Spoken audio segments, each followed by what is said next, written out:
He didn't describe what he did as violence. He called it purpose. In his mind, the acts that horrified everyone else were reframed as rituals, necessary steps in a private system of meaning only he could see. A system that didn't arrive suddenly and didn't look like madness from the outside. Before we begin, take a moment to subscribe to Killer Mind. Like this video if you value psychological true crime, and comment the city you're watching from. Then stay until the end, because this story isn't about what he did. It's about how a mind quietly learned to believe it had the right to do it. Before the rituals, before the language of justification, before the courtroom transcripts and psychological evaluations, there was something far more difficult to detect: normality. Jason Alan Thornburg did not move through the world like someone destined for notoriety. There were no dramatic entrances, no public breakdowns, no visible signs of a person losing control. He existed in a way that made him easy to overlook: quiet, detached, unremarkable. That is where this story truly begins. Not with violence, but with invisibility.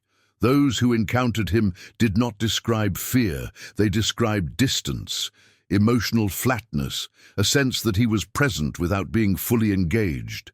In a culture that associates danger with loudness, this kind of silence rarely triggers concern. Psychologically, this matters more than it seems. The most dangerous transformations do not announce themselves through chaos. They begin through interpretation, through the stories a person tells themselves about why they feel disconnected, wronged, or insignificant. Jason did not stand out because his internal world was not shared. It was sealed. His early life does not offer a clean explanation or a single traumatic origin point. There was no obvious event that broke him. What stands out instead is something far more unsettling: a gradual withdrawal from shared meaning. Humans regulate their beliefs socially. We test our thoughts through conversation, reaction, and contradiction. When that process breaks down, when a person stops checking their internal narratives against other people, beliefs no longer need to be realistic. They only need to feel internally consistent. Jason began to construct meaning alone. At first, these beliefs likely served a purpose. They explained disappointment. They organized frustration. They gave shape to emotions that felt overwhelming or humiliating. Over time, however, they hardened. They stopped being flexible.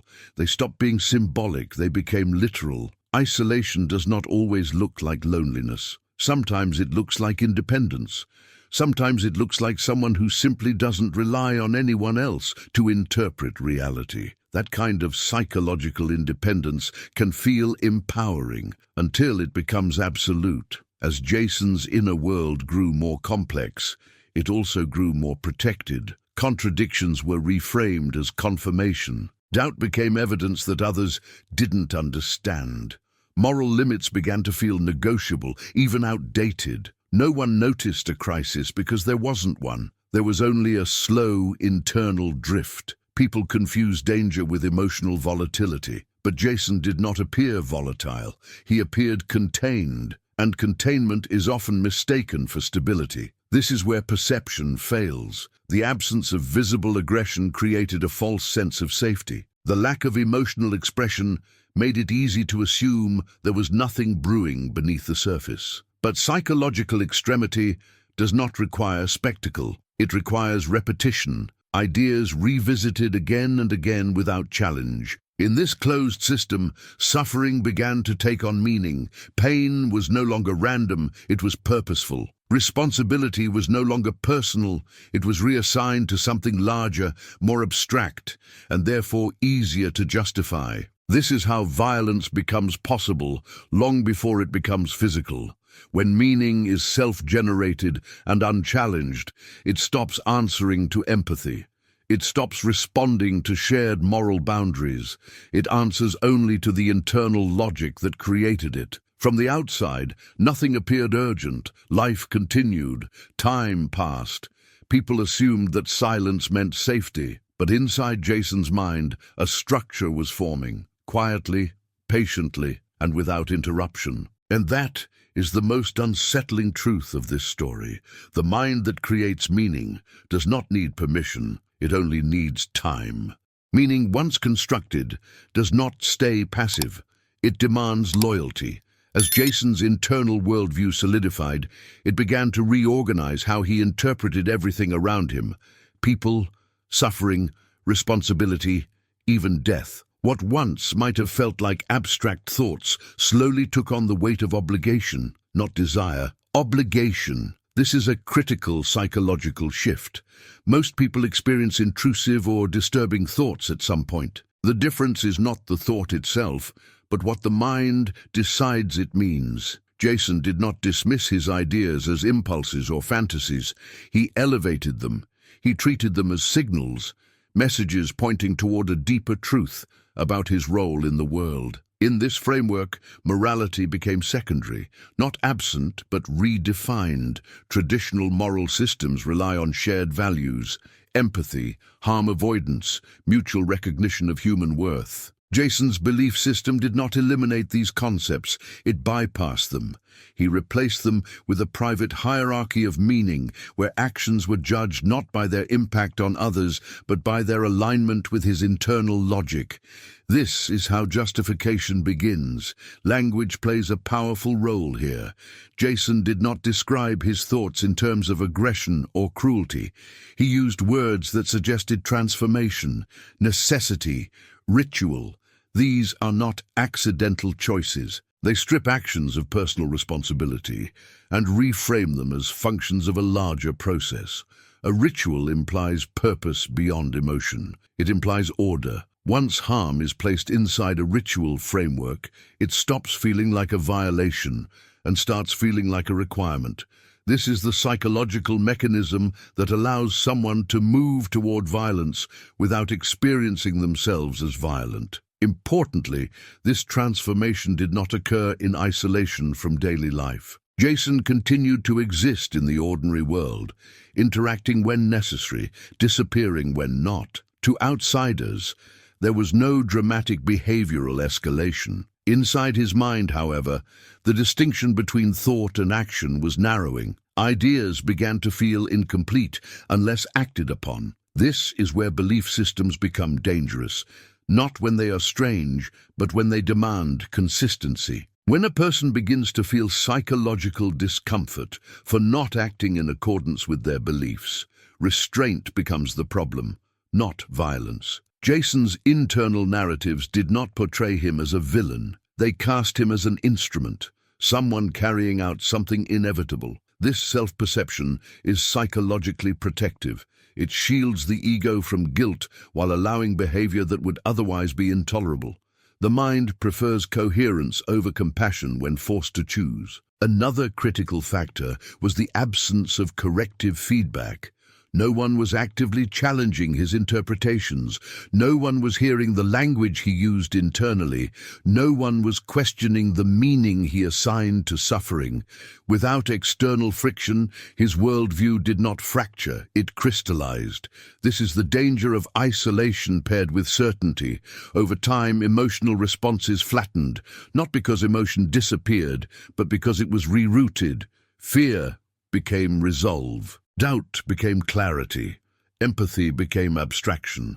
Other people stopped being individuals and started being symbols within his internal structure. At this stage, warning signs are nearly invisible to the untrained eye. There is no erratic behavior, no visible rage, no dramatic confessions, just a person moving quietly toward alignment with their beliefs. Psychologically, this is known as moral disengagement. But that term understates the reality. Jason was not disengaged from morality. He was engaged with a different one. And once that moral system became complete, it demanded expression. This is the point where many people ask, why didn't anyone stop him? The answer is uncomfortable, because there was nothing obvious to stop. Our culture is trained to look for danger in chaos. We notice breakdowns.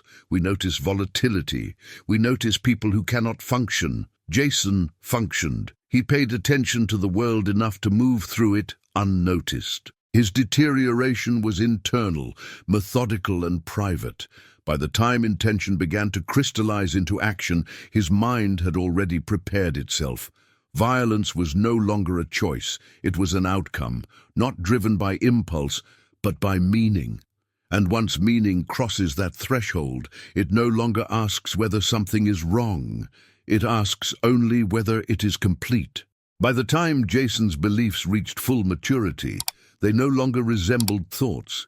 They functioned as a system. A system has rules, it has internal consistency, and most importantly, it resists interruption. What made his psychological state especially dangerous was not the presence of violent ideas, but the structure around them. These were not impulses that came and went. They were embedded inside a framework that gave them meaning, timing, and justification. In his mind, actions were no longer spontaneous. They were scheduled, necessary, correct. This is where the concept of ritual becomes critical, not symbolically but psychologically. A ritual transforms behavior into obligation. It removes choice.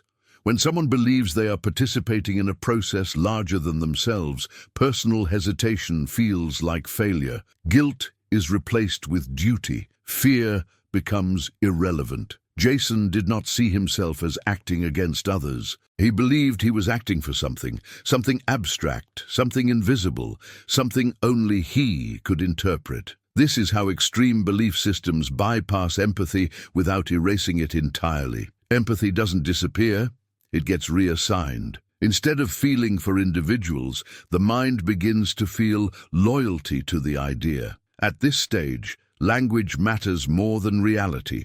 The words used internally become filters that strip events of their ordinary meaning. Killing is no longer killing. It is completion. It is alignment. It is proof that the system works. From the outside, nothing about Jason's behavior demanded immediate intervention. There was no theatrical dissent, no public declarations, no visible obsession that others could point to and name. The ritual existed entirely in his internal world, reinforced by repetition and isolation. This is one of the most unsettling aspects of psychological extremism. It can develop without witnesses. The mind, left alone long enough, can become its own authority. It can create rules, consequences, and rewards that feel just as real as anything imposed by society. Once that happens, external moral boundaries begin to feel artificial, like obstacles rather than protections. Jason's internal logic did not experience itself as cruelty, it experienced itself as clarity. And clarity is seductive. Clarity removes ambiguity.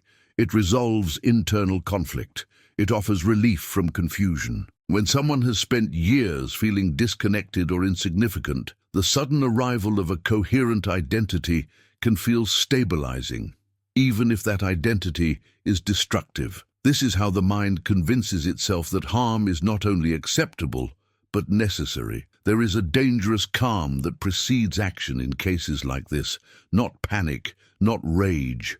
Calm, a sense that everything is finally in place, that the internal noise has stopped. Psychologically, this calm is often mistaken for improvement. To an observer, someone may appear more focused, more resolved, more at peace. In reality, the internal debate has ended. The decision has already been made. What makes intervention so difficult at this point is that the person no longer experiences doubt. Doubt requires openness. Jason's system had closed itself. He did not see himself as losing control. He believed he had found it. This is where the final barrier breaks.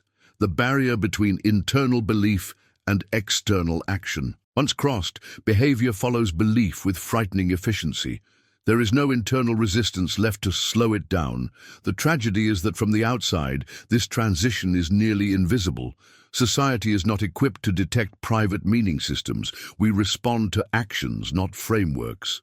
By the time behavior becomes visible, the psychological process that created it is already complete. Jason's ritual logic did not escalate because of emotion. It escalated because of consistency. Each step reinforced the belief that he was correct.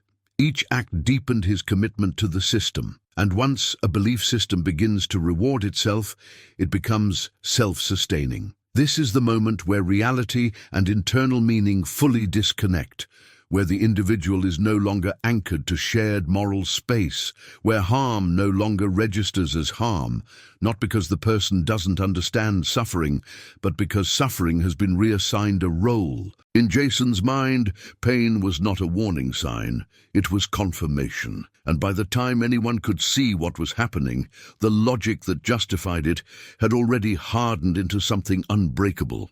No belief system exists in a vacuum forever. Eventually, reality intrudes. Not gently, but with force. Consequences appear. Other people intervene. Systems of authority assert themselves. And when that happens, the mind must decide, adapt or reinterpret. Jason did not adapt. When his actions finally drew the attention of law enforcement and the wider world, the collision between his internal logic and external reality did not produce collapse. It produced reinforcement. This is one of the most misunderstood moments in cases like this. From the outside, arrest looks like interruption. From the inside, it can feel like validation. Jason's worldview had prepared him for opposition. In fact, it required it. Resistance from society did not challenge his beliefs. It confirmed them. If others could not understand his actions, that only proved that his meaning existed on a level beyond theirs. This is a dangerous psychological loop. When a belief system anticipates rejection, rejection becomes evidence of truth.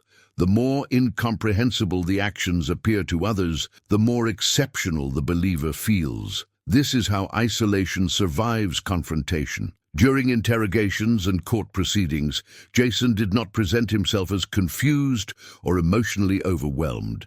He spoke in ways that suggested internal order. His language was deliberate, measured, detached. To observers, this detachment was chilling, but psychologically it was protective. Emotional distance allows the mind to preserve its internal narrative even under extreme scrutiny. If emotion were allowed in, if grief, guilt, or empathy surfaced, the system would fracture. So emotion was kept out. What replaced it was explanation. Jason did not deny his actions. He reframed them. He described them as meaningful, as purposeful, as part of something structured. This is not the language of impulse.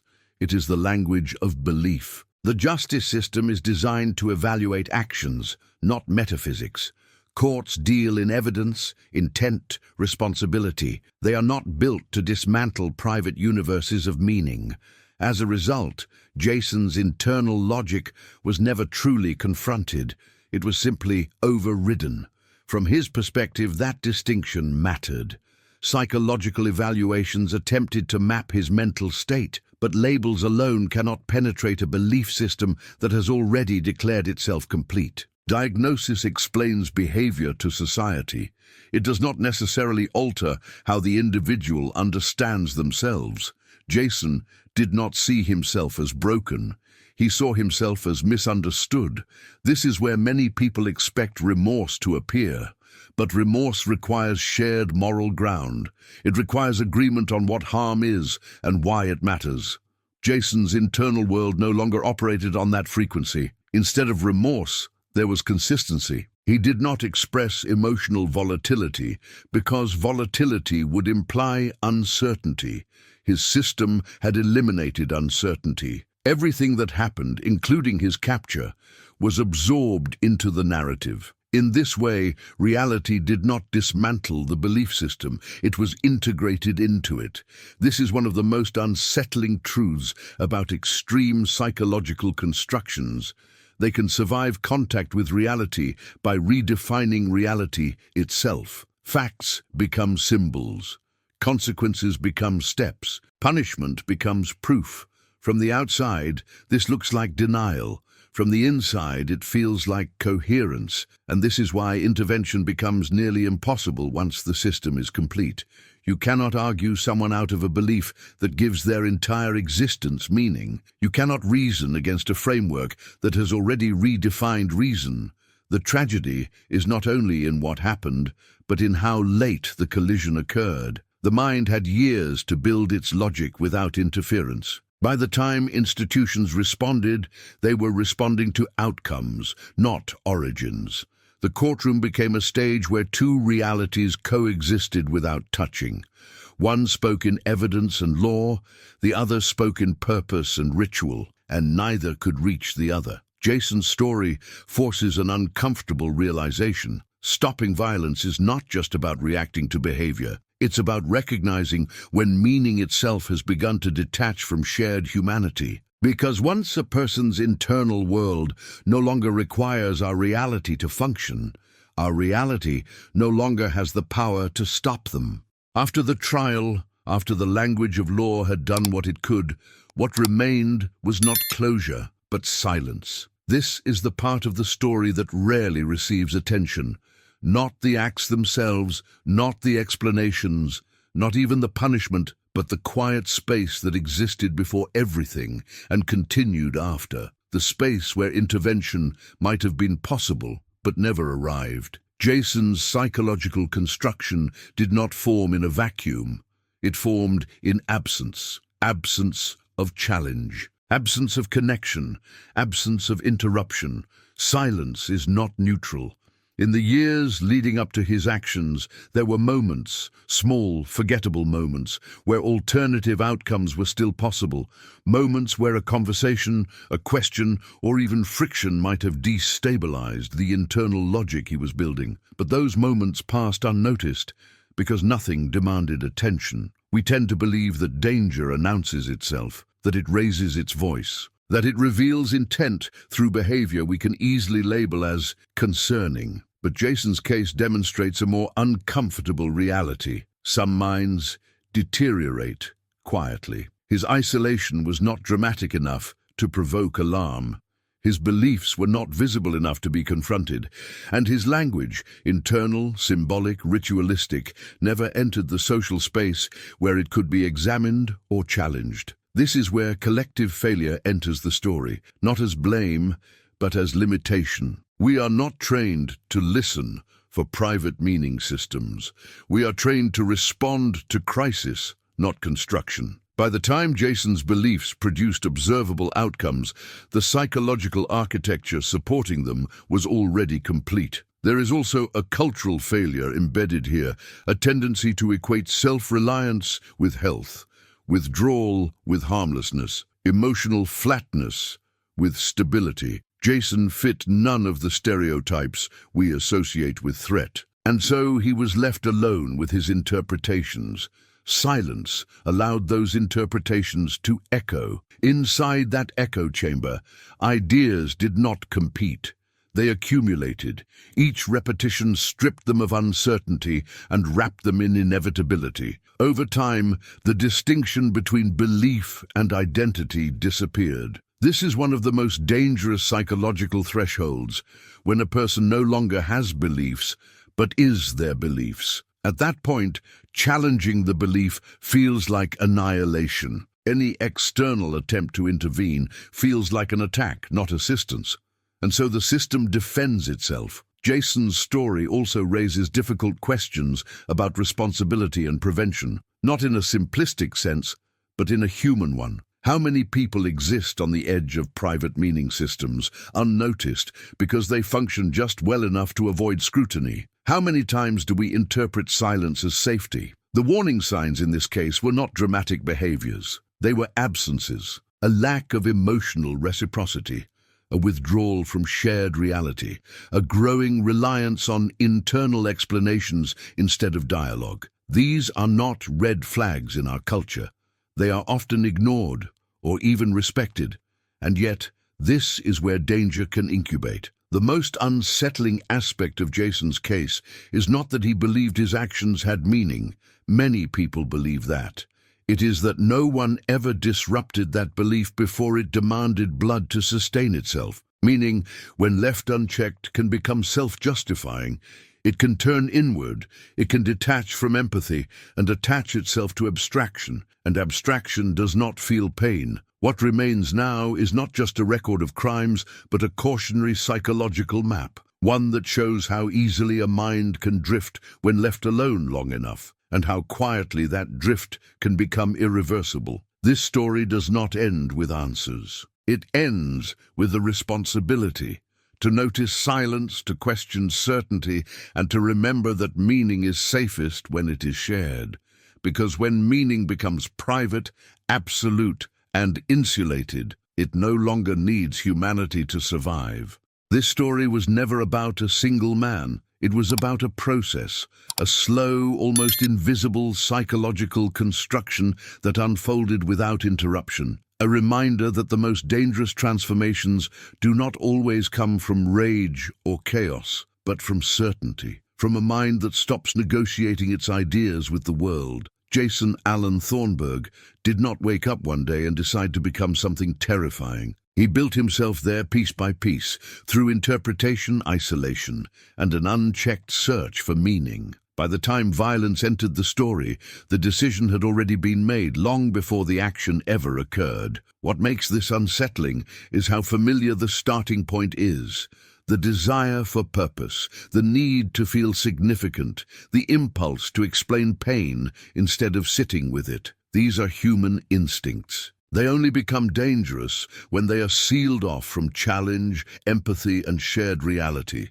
The warning signs in this case were not screams for help. They were quiet shifts, withdrawal, emotional flattening, a growing dependence on internal explanations rather than conversation.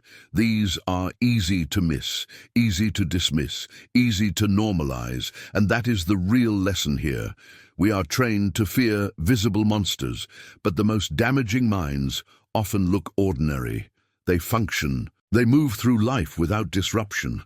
Their danger exists not in what they show us, but in what they stop sharing. Meaning is powerful. It gives structure to suffering. It organizes identity. But when meaning is allowed to become absolute, when it no longer answers to other people, it can justify anything, even the destruction of life. Jason's case forces us to confront an uncomfortable truth. Prevention is not only about intervention, it is about connection, about friction, about the willingness to question certainty, both in others and in ourselves. Because the moment a person's inner world no longer needs the outside world to confirm it, reality loses its leverage. And when meaning becomes more important than life, life becomes expendable. If this story made you think, subscribe to Killer Mind for more psychological deep dives into the minds behind real crimes. Like this video to support the channel and comment below. What warning signs do you think are most often ignored? And what city are you watching from? In the next video, we'll explore another mind where the danger wasn't obvious until it was too late.